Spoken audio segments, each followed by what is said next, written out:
पहिला प्रश्न, सवेरा उपक्रम कोणत्या राज्य सरकारशी संबंधित आहे? ये रहे आपके ऑप्शन। ए हरियाणा,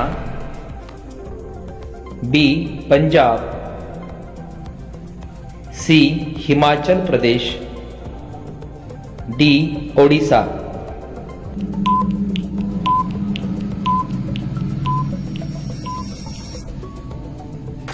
उत्तर आहे ए हरियाणा। पुढचा प्रश्न, स्वयं योजना कोणत्या राज्य सरकारशी संबंधित योजना आहे? ये रहे आपके ऑप्शन। ए आसाम, बी अरुणाचल प्रदेश, सी ओडिशा, डी केरळ।